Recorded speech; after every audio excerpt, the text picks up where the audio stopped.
Bonjour à tous et je vous souhaite la bienvenue dans cette nouvelle vidéo. J'espère que vous allez tous bien, que vous passez d'excellentes vacances et que vous prenez un petit peu de temps pour vous consacrer à la spiritualité. Bon, en tout cas, je vous le souhaite. Si vous ne le faites pas, c'est pas grave. N'oubliez jamais que dans ce domaine, il n'y a aucune obligation et que nous avons tout le temps. Aujourd'hui, je vais vous parler d'un sujet un petit peu spécial. On va parler des voix, ces voix qui nous viennent d'ailleurs et qu'on entend dans la tête ou autour de nous. Ces voix d'ailleurs dans ma tête, c'est ce qu'on appelle les contactés. Les gens qui entendent ces voix, c'est ce qu'on appelle les contactés. Et si quelqu'un nous dit « j'entends des voix », à qui on pense presque immédiatement, en tout cas ici en France, en général on pense à Jeanne d'Arc ou à Bernadette Soubirous. Mais contrairement à Jeanne, au début, Bernadette, elle ne croyait pas à ces voix et pendant plusieurs jours, elle est venue au rendez-vous avec des grands pots d'eau bénite qu'elle jetait sur l'apparition pour bien s'assurer qu'elle n'était pas diabolique. On connaît aussi le curé d'Ars, plus près de nous, Jean-Marie Vianney. Lui, par contre, il captait une voix diabolique, avec des manifestations physiques effrayantes. Mais il a réussi à s'en débarrasser simplement en le décidant, par la volonté et la prière. Donc ces personnes qui entendent des voix, on les appelle maintenant des contactés. Et puis, il y a tous les autres, parce que les exemples de voix venant de nulle part se multiplient. Le plus souvent, elles sont liées au mysticisme, mais de moins en moins. Et aujourd'hui, ces voix deviennent plus profanes. Elles arrivent des plans invisibles, de l'astral inférieur, qu'on appelle aussi les plans diaboliques, ou de l'astral supérieur, entre autres les voix des anges et les voix des êtres de lumière. Mais il y a aussi toutes les autres. Les voix de la nature, les êtres de la nature, les plantes, les arbres, les fleurs et les animaux, parce qu'en réalité, tout parle autour de nous. Absolument tout et depuis toujours. Malheureusement, nous ne sommes pas disposés à entendre, ou du moins, on ne l'était pas, parce que maintenant, ces voix se manifestent de plus en plus à l'humanité, à moins que l'humanité soit enfin en capacité de les entendre. En tout cas, il y a 800 ans, un moine prophète du XIIe siècle, qui s'appelait Joachim de Flore, a prédit qu'à l'ère du Verseau, les enfants parleront non pas de ce qu'ils savent, mais de ce qu'ils entendent. Car d'après d'autres prophètes, durant l'ère du Verseau, nous serons dirigés par les anges. Le terme ange, ça vient du grec agélos, qui est devenu angélus en latin et qui signifie messager. On est arrivé à l'ère du Verseau, donc les anges communiquent de plus en plus avec nous. Là, je vais vous faire un petit historique de ces voix qu'on entend. Depuis la nuit des temps, les contacts ont toujours existé, ils étaient même codifiés. Par exemple, les pharaons en Égypte, ils se rendaient dans des lieux précis pour recevoir ces contacts en se mettant en état de conscience altéré. Qui les contactait? Probablement des entités extraterrestres qui leur donnaient des instructions et des conseils pour gouverner. Les prophètes étaient d'ailleurs des points de jonction entre notre monde et les mondes invisibles, et dans l'Antiquité, on venait souvent les consulter et on respectait ce qu'ils disaient. Les druides entraient eux aussi en communication avec les voix, essentiellement dans des lieux hautement telluriques, où les énergies étaient canalisées par les menhirs et les dolmens.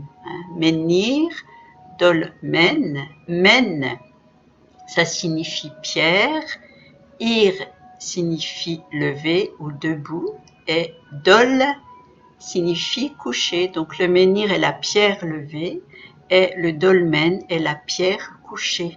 À propos des druides, à chaque fois ça je le dis, ils n'ont jamais pratiqué de sacrifice humain, Contrairement à ce qu'a écrit Jules César dans son Bellum Gallicum, son livre La guerre des Gaules, les druides respectaient beaucoup la vie et n'ont jamais sacrifié personne.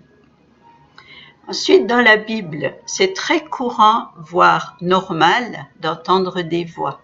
Moïse, Abraham, Marie, toute la tradition chrétienne et évidemment Jésus en ont entendu, est-ce fait, n'a jamais été contesté. Par la suite, l'Église catholique a condamné la prophétie qu'elle jugeait aussi diabolique que sainte. De plus, comme cette initiation existait dans l'Église mais qu'elle était strictement réservée à une élite, toutes les autres ont été interdites, avec toutes les conséquences dramatiques que l'on connaît. Mais au XIXe siècle, le spiritisme a réapparu et on est passé du bûcher au salon mondain. Au XIXe siècle, Allan Kardec a démocratisé cette méthode dans le spiritisme et ses transmissions sont devenues très populaires. On parlait plus de caractère diabolique du channeling, c'était même devenu un phénomène de mode malgré tous ses dangers et on a essayé de l'étudier d'une façon plus scientifique. Pour les astrologues, ce retour à l'occultisme correspond à la découverte de Neptune par Le Verrier, qui annonça cette planète le 31 août 1846, mais elle avait déjà été observée en 1612 par Galilée. C'est une planète qu'on a eu beaucoup de mal à voir par la suite. Aujourd'hui, sans passer par ces techniques de tout temps, beaucoup de personnes, même parmi vous, sont décontactées. Elles entendent spontanément des voix qui leur parlent clairement et leur donnent des instructions. Les réactions face aux contactés sont encore méfiantes aujourd'hui. Les contactés sont mal vus parce qu'ils ont une faculté que les autres n'ont pas ou pas encore. Donc, les autres ne comprennent pas et considèrent souvent ça comme du délire parce qu'ils ne sont pas encore prêts à l'accepter et ça leur fait peur. Ce qu'on ne comprend pas nous fait peur et on le rejette. Pourtant, nous sommes tous des Jeanne d'Arc, des Bernadette Soubirous ou des curés d'Ars en puissance. Tous, absolument tous. Il suffit d'y croire et de se connecter. D'autant plus qu'aujourd'hui, les ondes électriques, électroniques et magnétiques sont un support idéal pour ces voix qui viennent d'ailleurs. Les êtres de lumière utilisent les ondes gamma comme véhicule et elles n'ont été découvertes qu'en 1900. C'est pour ça que avant on avait tellement de mal à les contacter, ils avaient tellement de mal eux à nous contacter. En plus, avec la montée en vibration de la résonance Schumann dont je vous ai déjà parlé, nos champs magnétiques personnels vibrent de plus en plus vite et s'ouvrent à ces voix qui nous atteignent de plus en plus facilement, ce qui explique le nombre toujours plus grand des contactés. Les fréquences s'harmonisent de mieux en mieux. Logiquement, plus il y a de récepteurs ouverts, plus l'énergie peut être captée. Donc, vous ouvrez votre récepteur, vous avez toutes les chances de capter les énergies, à condition évidemment d'être sur la bonne fréquence. Et plus l'énergie est puissante, plus elle va atteindre de récepteurs. Donc c'est normal que plusieurs contactés reçoivent le même type de message, d'une même énergie, d'une même entité, comme les millions de personnes qui sont en train d'écouter le même programme à la radio en même temps. C'est l'explication. Voyons un peu que sont ces voix. Ces voix sont des vibrations. Au commencement, nous dit la Bible, était le Verbe. Le Verbe, c'est la vibration, l'énergie, donc le son. Ces voix sont des vibrations sonores, donc des voix comme les nôtres, audibles. Il en existe plusieurs sortes. Les voix extérieures qui arrivent vraiment d'ailleurs, en dehors de nous, et que nous entendons avec nos oreilles. Et les voix intérieures qui se manifestent en nous, le plus souvent dans notre tête. Mais il existe aussi d'autres manifestations, comme l'écriture ou le dessin automatique, le magnétisme, les fluides énergétiques et tout ce que l'on ressent. C'est toujours une vibration, mais sous une autre forme. Ensuite, le récepteur. Tout dépend du récepteur. Si vous allumez votre poste de radio, vous pouvez entendre le programme. Si vous ne l'allumez pas, vous n'entendrez rien. Tout dépend du récepteur, de ses capacités physiques et mentales et de son état émotionnel. Pour simplifier, je dirais que lorsque j'entends ces voix, je le sens. Je le sens. Intuitivement, je le sens. Mais si j'essaie d'analyser ce qui se passe, j'entre dans la mentalisation, donc je change de fréquence et automatiquement la canalisation se coupe. Qui sont ces voix? Les voix intérieures, celles que nous appelons en nous, celles que nous entendons en nous, l'inconscient, le subconscient, la mémoire, nos voix personnelles et les autres. On peut aussi les appeler intuition ou télépathie ou voix de l'âme ou voix des noirceurs quelque part, quelquefois, ou autre chose. Est-ce qu'elles sont fabriquées par notre corps, notre esprit, ou est-ce qu'elles viennent de l'astral?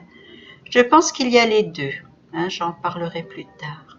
Ensuite, les voix extérieures, celles que nous entendons avec nos oreilles, même si elles semblent venir de nous. Ce sont généralement les voix des humains qui nous ont quittés, qui ont quitté notre plan, ou celles des entités astrales de tous les niveaux.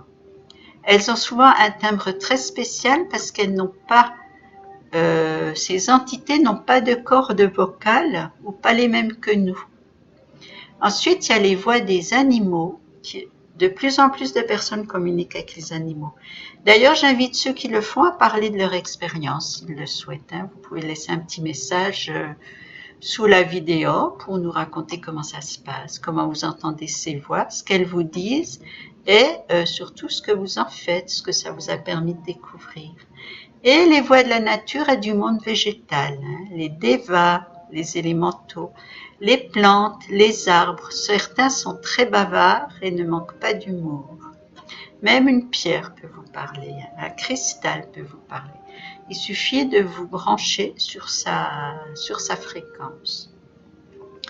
Comment est-ce qu'on entend ces voix? Généralement, c'est spontanément. Elles se font entendre comme celles des gens qui nous entourent. Une voix parle, mais il n'y a personne. Au départ, c'est assez surprenant, puis après, on s'y habitue. Ou alors, une voix parle et quelque chose ou quelqu'un apparaît. Ou alors, une voix parle à l'intérieur de nous, le plus souvent dans notre tête, ou une énergie se manifeste. Par exemple, pour un écrivain, ça peut être une force irrésistible qui le pousse à écrire et lui dicte littéralement le texte. Par moments, il doit même demander de ralentir parce qu'il ne suit plus tellement le flux énergétique s'accélère. Pour l'écriture ou le dessin automatique, quelqu'un vient prendre la main du contacté et écrit à sa place. C'est assez impressionnant, surtout la première fois, parce que c'est très rapide et l'écriture n'est pas celle du contacté. Par contre, pour ces méthodes, il faut un bon équilibre mental parce que cette expérience est assez déstabilisante, surtout au début. C'est comme quand un informaticien prend la main sur votre ordinateur pour vérifier à distance. Ça demande vraiment une confiance absolue. Vous voyez la souris se déplacer sur votre écran et c'est quelqu'un d'autre qui la dépasse. Qui la déplace, vous ne pouvez rien faire. Ça aussi, c'est pas toujours très agréable. Donc, foi et confiance absolue. Il existe des méthodes plus techniques, des outils fabriqués spécialement aujourd'hui pour capter ces vibrations. Dans ce domaine, le pendule peut être aussi précis et fiable qu'un instrument professionnel. Et comme il amplifie le flux énergétique autour de lui, il fonctionne comme un haut-parleur. Méthode spirituelle aussi. Certaines méthodes sont plus liées à la spiritualité, comme les incantations, ou la prière, ou les mantras. Elles permettent de canaliser ces voix autrement qu'avec les oreilles. En général, par la méditation. Il existe aussi des méthodes religieuses et dans ce domaine, des prêtres utilisent les os des reliques, les parties du squelette, les os des reliques des saints, ce que Raphaël Pailleur appelle avec humour les os parleurs, O-O-S. Parce que les os sont des condensateurs d'énergie qui permettent d'entrer en relation avec les personnes qui les possédaient. Il existe d'autres techniques très précises dans l'hermétisme chrétien. Dans l'ordre du diaconat, des initiés utilisent certaines citations de la Torah comme condensateur d'énergie pour entrer en communication avec les voies de l'astral. Toutes ces voies sont une question de fréquence et avec l'entraînement, on peut se passer d'outils et entrer directement en communication avec elles. Mais la première condition pour les entendre est de se brancher sur la même longueur d'onde qu'elles, ce qui sélectionne forcément ce qu'on est capable d'entendre. Ça dépend des ondes sur lesquelles vous allez vous brancher. Les voix peuvent se manifester au niveau des chakras aussi, et à chaque chakra correspond une voix différente. Et en plus, la Lune, notre satellite, la Lune, est une entité de dévoltage qui facilite, elle aussi, l'entente des voix. On a parlé de la Lune, de ces phases de la Lune, donc à vous de trouver quelle est la meilleure phase pour communiquer avec ces voix grâce à elle. Aujourd'hui, je vais m'arrêter là pour ces premiers éléments, mais dans la prochaine vidéo, je vous parlerai plus spécialement du channeling, qu'on appelle aussi le phénomène de la canalisation, parce qu'en anglais, channel, ça veut dire canal. Aujourd'hui, je vous remercie pour votre écoute, votre patience. Je vous encourage à bien travailler sur votre spiritualité. Je vous embrasse et je vous dis à bientôt. Passez de bonnes vacances. À la prochaine fois. Au revoir.